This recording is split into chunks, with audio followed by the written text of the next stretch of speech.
안녕하세요, 핑플릭스입니다. 앞으로 다가올 가장 큰 그 먹거리와 그리고 우리의 삶에 다이나믹한 변화를 가져올 분야를 꼽으면요, 이 셀프 드라이빙, 자율주행이라고 할 수 있는데요. 제가 3, 4년 전에 처음 이제 미국 주식에 투자할 때만 해도 이 자율주행이 곧 올 것 같았어요. 구글의 웨이모나 중국의 바이두가 곧 자율주행 이제 택시를 개발할 것만 같았는데요.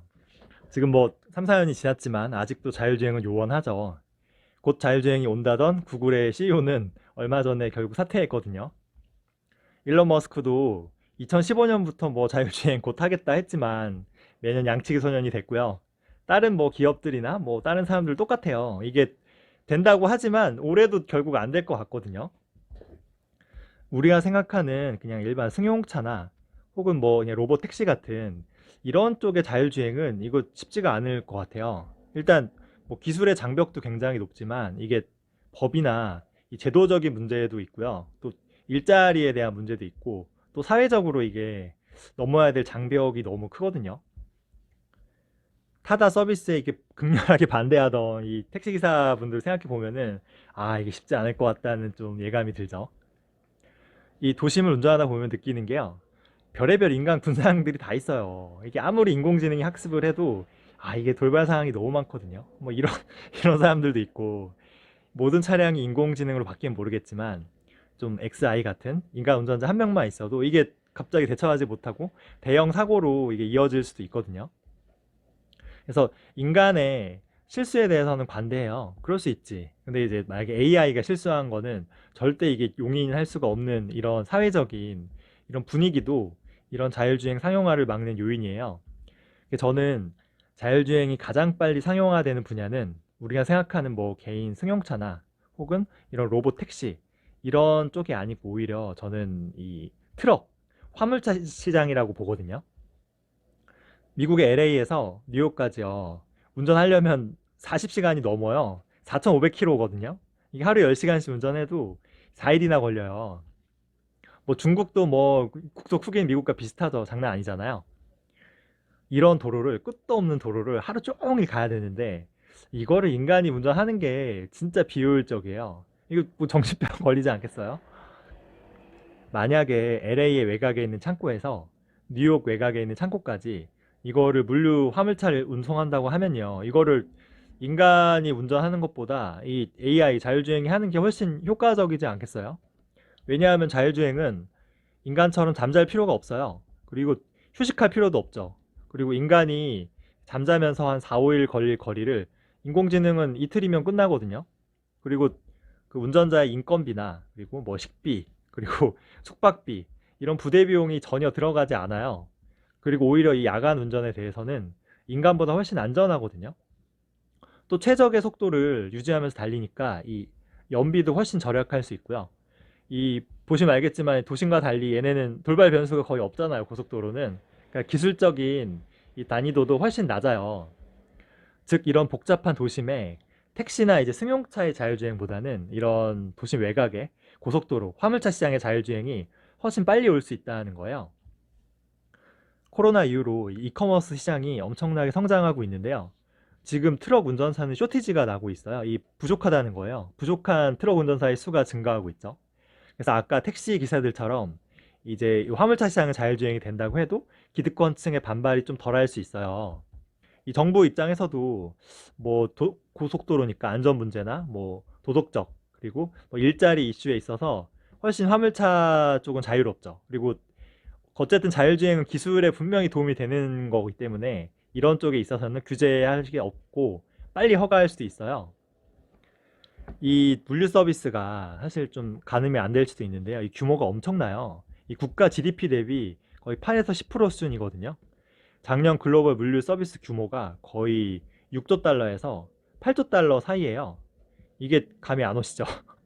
자동차 신규 판매 시장이요. 거의 1.8조 달러니까요. 거의 자동차 시장의 거의 4배 규모고요. 이래도 감이 안 오시면은 비메모리, 메모리 합쳐서 이 반도체 전체 시장이요. 이 5천억 달러 미만이거든요.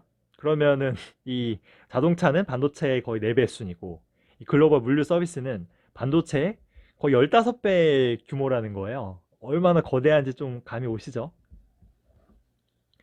그 전 세계 자율주행을 연구하는 기업들이 이 상용화 기약이 없는 이런 로보택시, 승용차보다는 이 물류 쪽에, 화물차 쪽에 뛰어드는 이유가 이제 좀 이해 가실 거예요. 물류시장 크게 두 가지로 나누는데요. 이 생산자가 있고요. 물건을 만드는, 그리고 이 물건을 받는 소비자가 있잖아요. 이 중간에 물류 창고를 거쳐서 가야 돼요. 생산자에서 이 창고로 가는 거를 그 퍼스트 마일 1차고요. 그리고 이 창고에서 소비자에게 가는 거, 얘가 라스트 마일, 최종 소비자에게 가는 거죠. 그래서 이 퍼스트 마일은 주로 이제 큰 트럭, 화물차를 이용한 장거리 배송이고요. 이 비용의 총 37%를 차지해요. 이 라스트 마일은 소규모 상품으로 좀 변동이 심하고 이제 좀 물류 이동이 많이 분산되기 때문에 총 비용의 53%를 차지하는데요. 즉 라스트 마일의 먹거리가 더 커요. 근데 이쪽은 아무래도 이 도심 안에 들어가서 해야 되기 때문에 이게 자율주행이 승용차나 택시와 마찬가지로 이게 좀 쉽지가 않죠. 그래서 자율주행이 가장 먼저 이루어지는 쪽은 이 물류시장에서도 이 퍼스트 마일, 즉 화물차, 큰 트럭, 이 장거리 쪽이라는 거예요. 그래서 이쪽에서 먼저 좀 기술을 축적하고요. 이 데이터를 쌓고 이쪽에 패권을 먼저 차지하는 쪽이 미래에 이 라스트 마일과 이 택시, 승용차까지 같이 패권을 차지할 확률이 높죠. 그래서 이 트럭 화물차 시장에서 즉 3파전, 삼국지의 좀 싸움이 예상되는데요. 그 주역은 이제 구글, 웨이모, 그리고 테슬라, 그리고 아마존이에요. 구글이 CEO가 사퇴하긴 했지만 이 자율주행 기술을 계속 연구하고 있거든요. 근데 제 생각에 구글의 실수라면은 너무 가상 시뮬레이션, 즉 소프트웨어로만 이 기술의 발전을 꾀했던 것 같아요. 즉 테슬라처럼 실제 주행거리 데이터가 너무 없었던 거예요. 근데 웨이모는 자동차를 생산할 수가 없잖아요. 그래서 이제 파트너가 필요한데 자동차 회사와 가장 중요한 파트너인 이 다임러와 손잡게 됐어요.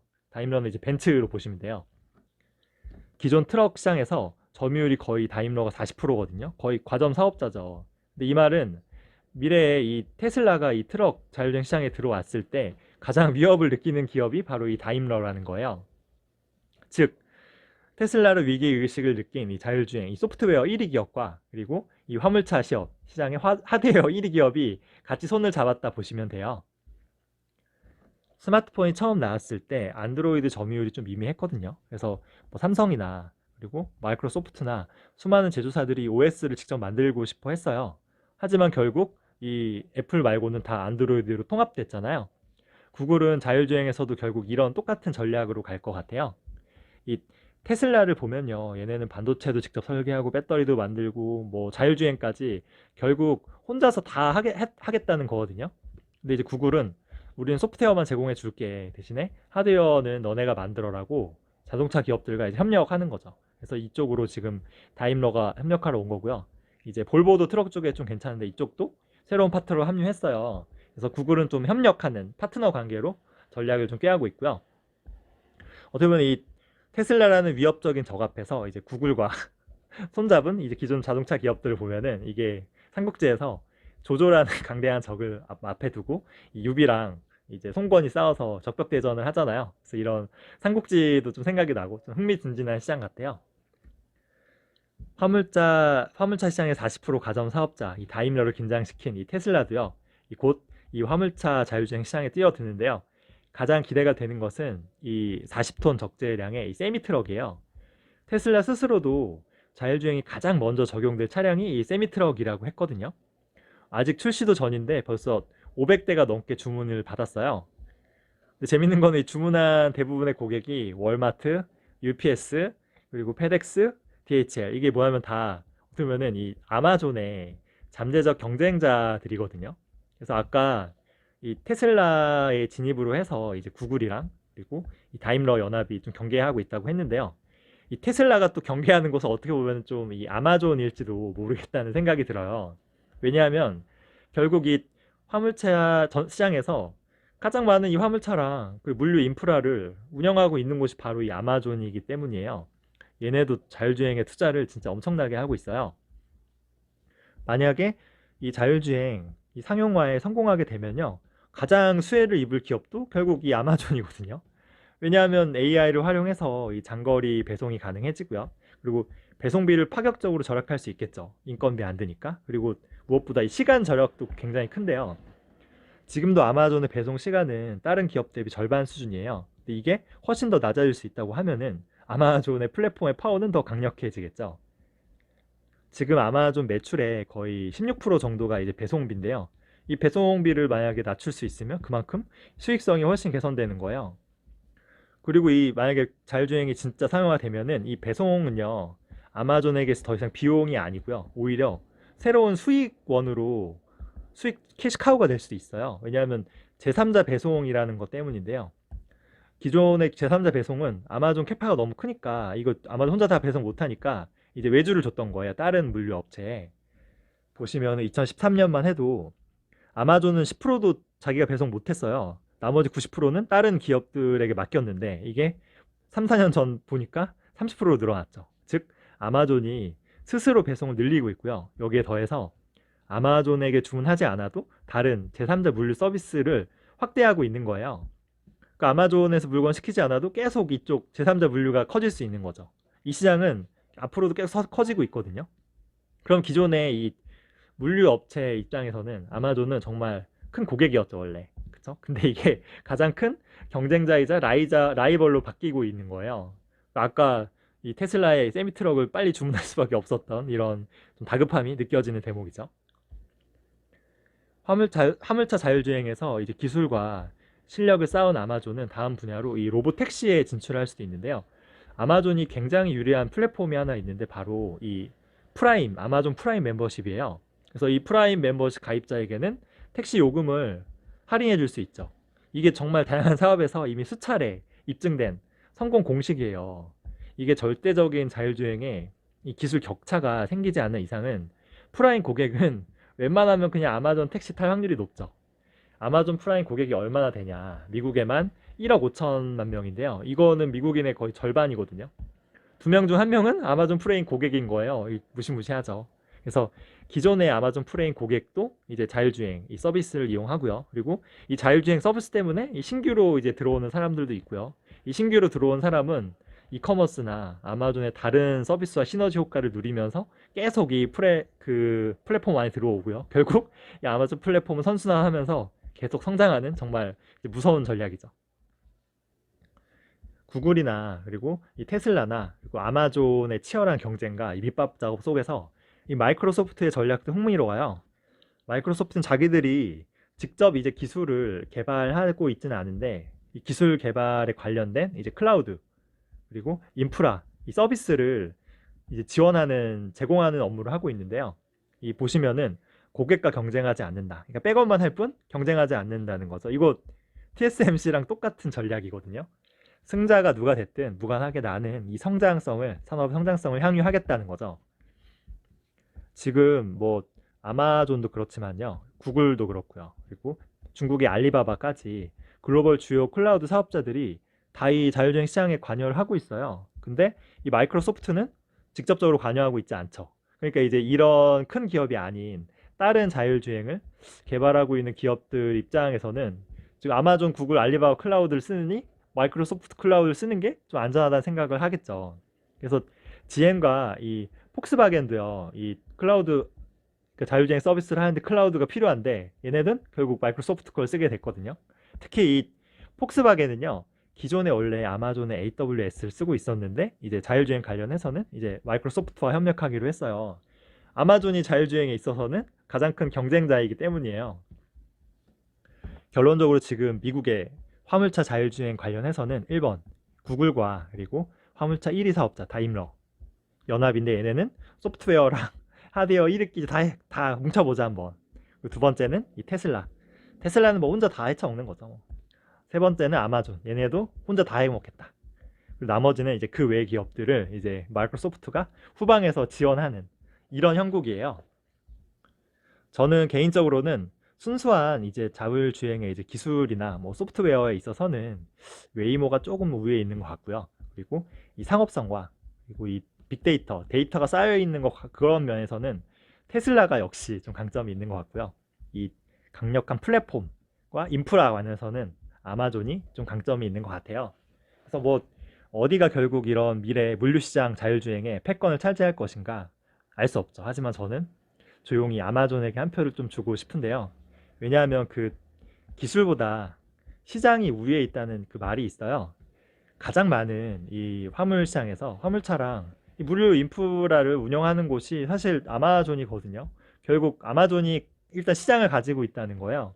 그래서 아마존의 기술력이 솔직히 좀 떨어진다고 하더라도 자기 인프라에 계속 이런 기술을 활용하면 되거든요. 그리고 이 데이터가 계속 쌓여가다 보면은 결국 이 기술을 발전시키는 그 속도도 가장 빠를 수밖에 없어요. 그래서 승용차나 로보택시는 모르겠지만 이런 화물차 물류 자율주행만 보면은 이커머스 기업이 솔직히 유리한 게 사실이에요. 그런 면에서는 이제 미국과 국토 면적이 비슷한 이 중국도 아마 화물차 시장에서 먼저 이제 자율주행이 시작될 텐데요. 당연히 알리바바나 그리고 JD.com 이런 데가 조금 더 유리할 수가 있죠. 실제로 이 기업이 자율주행 화물차 이런 쪽에 엄청 투자하고 있거든요. 물론 뭐 이건 개인적인 생각일 뿐이고요. 미래는 아무도 알 수 없습니다. 그리고 뭐 아마존이나 이런 이커머스 기업이 조금 유리한 위치에 있다고 하더라도요. 이런 화물차 자율시장, 이 시장을요. 한 기업이 독점하는 건 불가능해요. 한 기업이 막 이렇게 독점하면은 다른 기업들이요. 힘을 합쳐서 이걸 가만히 있지 않고요. 또 정부도요. 한 기업이 독점하는 걸 좌시하지 않거든요. 그래서 특정 기업이 조금 뭐 우위할 수는 있겠지만 이 시장 전체를 한 기업이 독점하는 그런 일은 아마 힘들 거예요. 지난 영상에서 유동원 이사가 얘기했던 것처럼 이렇게 그 몇 개의 기업이요. 이 과점화하는 현상이 벌어지지 않을까 싶어요. 그 이 몇 개의 기업에는 오늘 얘기한 구글, 그리고 이 테슬라, 아마존, 이 세 기업은 분명히 포함되어 있겠죠. 오늘 내용은 삼성증권의 이 자율주행 전쟁 1차전 퍼스마일 트럭 편을 참고했는데요.